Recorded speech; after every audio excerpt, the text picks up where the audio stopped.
Do you want to be a part of a community of exponential collaborators? On this episode, we'll share the crucial mindsets you'll need to play this new entrepreneurial game. Hi, Shannon Waller here, and welcome to the Inside Strategic Coach podcast with Dan Sullivan. Dan, we've talked in the past, and you actually have a whole book on it, about one of your really big goals, which is your plan for living to 156. And you have another really big goal, which is a very interesting one. And it doesn't actually have to do with you. It has to do with our clientele. So share what that goal is. Yeah, well, this particular year, I have 3 anniversaries. It's the 45th year of me being a coach, and it's the 75th year of me being human, and it's the 30th year of strategic coach. So I got to thinking now, I said I'm going to set a new 25-year goal for myself where I am right now at 75, which will take me to 2044, which is my 100th birthday year. And I said there's a couple things which I can kind of let go. And that is, I don't really have to focus on me very much anymore because I'm kind of, from my perspective, I'm kind of beautifully positioned in a very simple way in the middle of a growing unique ability organization with fantastic entrepreneurs in our client base. So I don't have to spend much time on Dan too much, except for things which give me physical energy, like I'm much, much more involved each day with physical and health because the game is just about me maintaining high energy. And I have a goal that when I'm 100, I'm as energetic and beyond, making use of all sorts of new capabilities that other people are creating. I talk about this in my plan for living to 156, but I'm just talking to age 100. And then the other thing about it is that our organization really is kind of in a position now, because it's all based on unique ability and unique ability teamwork, that it will naturally grow. And we have great management structures, and we have lots of capabilities either inside of our organization or we're collaborating with other unique ability organizations in the marketplace. So that's kind of handled. And I said, I'm just going to set a goal for our client base, what our client base is doing in 2044. So right now we're in about, I would say, probably about 40% through a 6-month survey of just what our clients are doing in a number of different areas. But 3 of them we can really do some very interesting measurement with. And one of them is just revenues, which in Canada and the United States is revenues, but in the UK it's called turnover. So what is the number? And this is the amount of money that just comes in. It's basically your sales for the year and other income that's coming into your company. And then there's a term called EBITDA, which is basically your gross profit, so how much of that is profit before you take other considerations in. And then the third one is, what is your take-home? What's your own personal income out of that? We started off in the 10 times program, and we got some very, very almost surprising numbers of how high they were in revenues and, the profits for the company and then the take-home for the entrepreneur. And we're going to get it to where we get 90% of all of our clients at all levels of the program, and we're going to get a number. And I'll just give you an example. I'm just guessing that the average revenues of all companies in Strategic Coach are maybe around 6 million Canadian dollars. We're putting it in Canadian dollars. And let's say we have 2,000 respondents. So it's 2,000 times 6 million, which is 12 billion. So the revenues for our client base, the GMP for the entire Strategic Coach entrepreneurial network who are active in the program is 12 billion.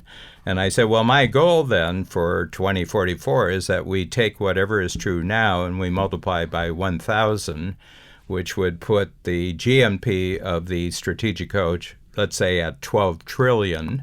This is trillion with a T, trillion with a T. And I was looking at GMPs of countries in the world, and that would put us I think that would put us actually number 2 in the world right now. I think that China, you never know if their numbers are really correct, but the U.S. has about 21 trillion. And the U.S. is, just normal growth projections, 2% per year, which has been about average. The U.S. will be like at 40 trillion in 2044, 45 trillion. So I want the GMP of the Strategic Coach Entrepreneurial Network, who are unified by being in this community with common language. They would rank in the top 10 GMPs of nations in the world. So you'd have United States and China, India, and then Strategic Coach, and then, whatever. And for some reason, I just fell in love with this goal because it's not about me, and it's not about Strategic Coach Company. It's about who's playing in the Strategic Coach program network as entrepreneurs, and they have this unified culture and unified language.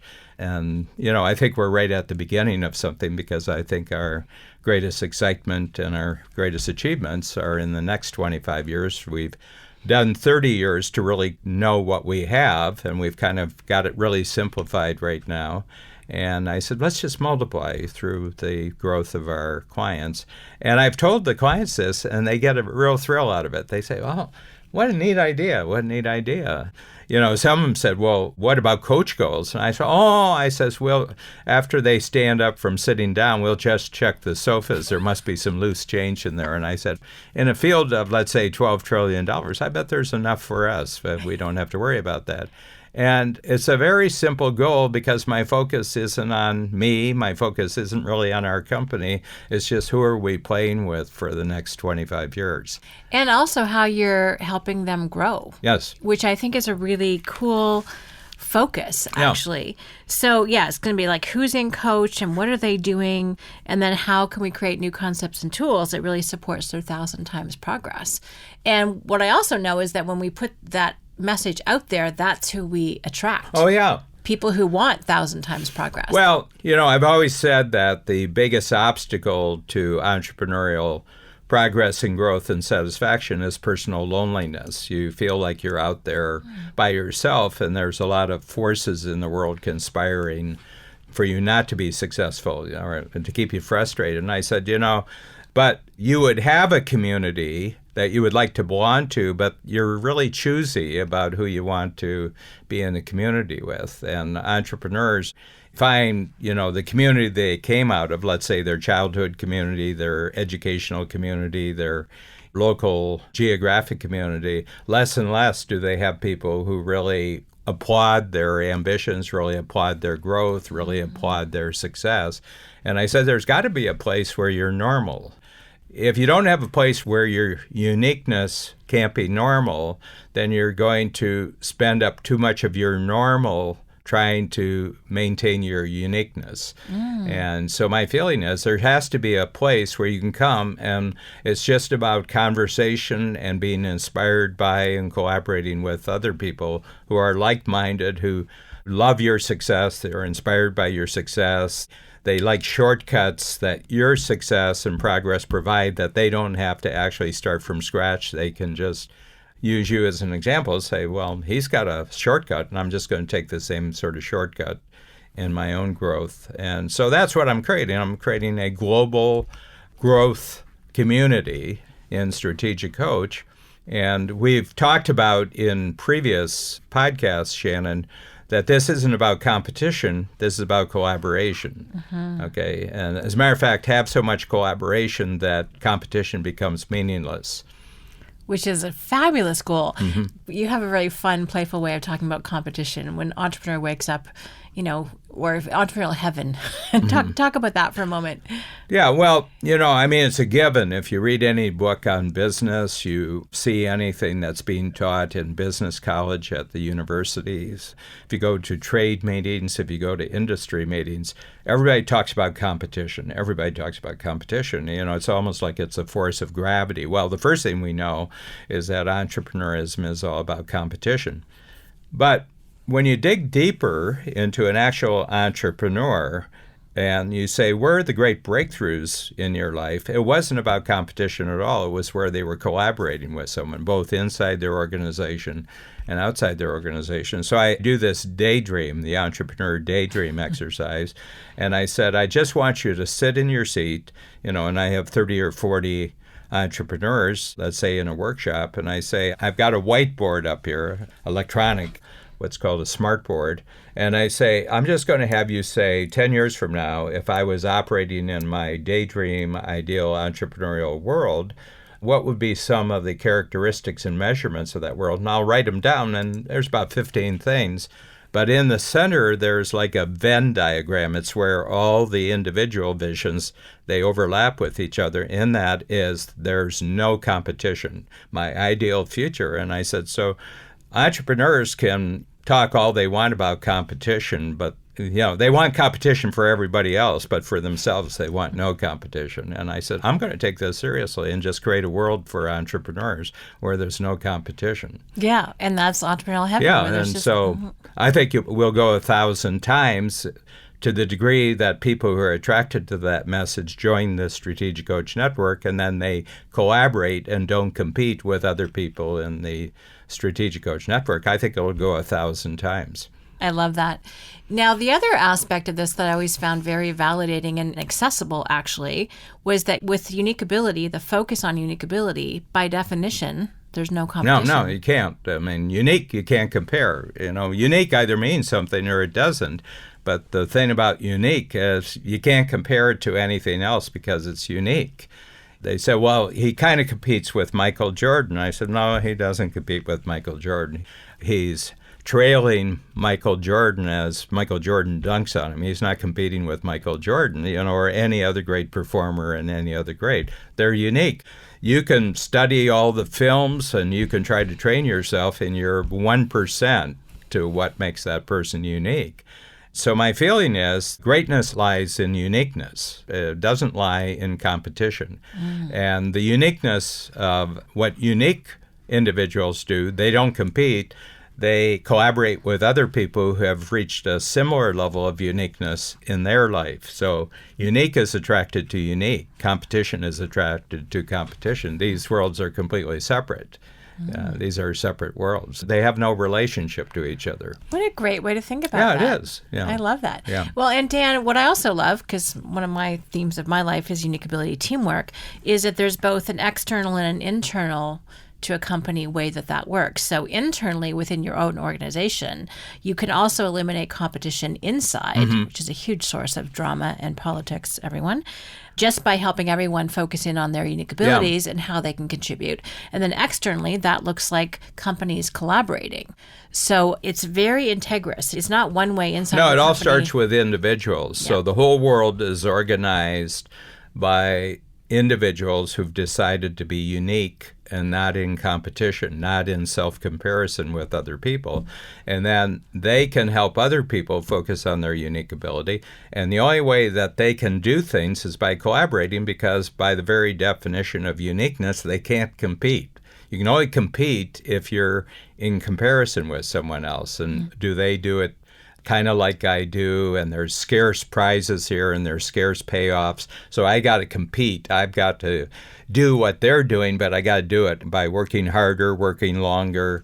Then it becomes very intensely political. So I'm going to have connections where I get monopoly protection against my competitor, but it's crappy stuff. It's just a crappy way to live.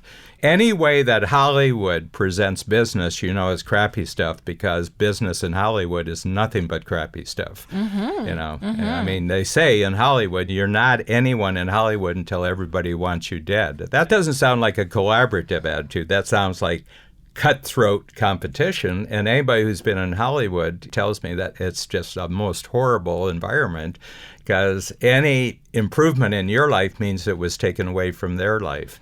And competition and what you just described is really a zero-sum game. So if I'm getting it, someone else is losing it. It's worse than zero. It's negative. It's negative. It's a negative sum game, I love that. Yeah. I mean, like envy. They say envy is drinking poison and waiting for the other person to die. Oh, not how you want to go. Yeah.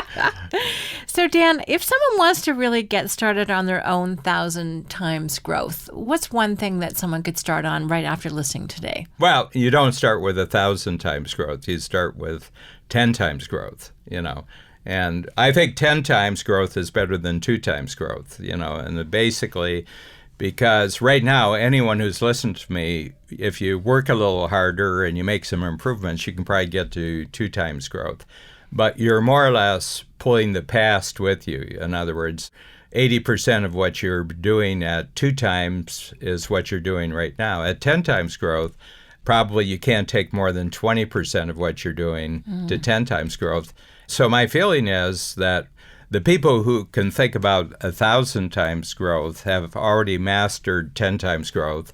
And, we're way past 100 times growth. So, it's 10 times growth, it's 100 times growth, it's 1,000 times growth. So in Strategic Coach, we're way beyond 100 times growth as our company. I said, well, let's just go to the next one, which is 1,000 times, 1,000 times growth. And when it was 10 times growth, it was me personally. When it was 100 times growth, it was about the company. At 1,000 times growth, it's strictly about the clients. That's a great We're distinction. handled. I'm handled individually. The company is handled. We don't have to spend much time. Now what we have to do is just be incredibly useful. We have to be 10 times and 100 times more useful to our clients in the next 25 years. And then it's just what you can do in the next 90 days. What are 5 ways that Dan Sullivan, what are 5 ways I can be more useful to my company? And then what are 5 ways that our company can be more useful, and just for the next 90 days? And then each quarter, you get 100 quarters in 25 years. There's a compounding effect. Well, and that's something that every single person can do, have exactly that same mindset. Yeah, and we live in a world where the general flow of, certainly technology and creativity flows in support of the individuals who want to play the 10 times game, the 100 times game, 1,000 times game. The world is really kind of bored where you say, well, we're just going to double. They're not really interested in that. It's just not exciting. Oh, we're doubling in the next 10 years. And I said, well, that's not very interesting. It's very interesting. I mean, by all means, if that's what you want to do, but you're not going to have much support from the outside world to do that. But if you want to do 10 times, there's a lot of support. If you want to do 100 times, there's more support. If you want to do 1,000 times, there's massive amounts of support because people would like to be connected with you. That's right. And Dan, I really appreciate how you talked about being in a community of that level of growth oriented. Community of collaboratives, community of exponential collaborators. Haven't said that before. I love it. Call our IP lawyer. Fantastic. Dan, this is great. I love hearing about this new goal. I'm looking forward to when we achieve it 25 years from now. And there'll be some really fun, powerful, and positive impacts of Strategic Coach being in that, top 10 of GNP. Yeah, and the truth is that every day over the next 25 years, it's just going to be my normal for that day. I don't have to do anything abnormal. I just have to be better 90 days from now in some way, not every way, but just certain ways I have to be better. So that's, I'm going to live the next 25 years in 100 90-day improvement periods, and everybody else in Coach is going to do the same thing, and we're going to collaborate, find new ways to collaborate with each other more and more as we go forward. And as they multiply, we're going to show them new ways to simplify. And then they're going to show us new ways to multiply our simplifier. Well, and that to me seems like such an accessible and doable way of approaching that rather than getting overwhelmed by a big goal. So thank you for that. Yeah, and I have to tell you, people say, well, how does the universe expand? And I said, well, it depends, people are, either religious or not religious, or they believe in God or they don't believe in God. But, right from the beginning, I kind of got a handle on how God does it. And I think what I'm describing, I think this is how God actually does it. 10 times, 100 times, 1,000 times. I think that's probably what the Big Bang was. So let's participate in that challenge. We have our own Big Bang here. Perfect. I love it. Dan, thank you so much. Thank you, Shannon.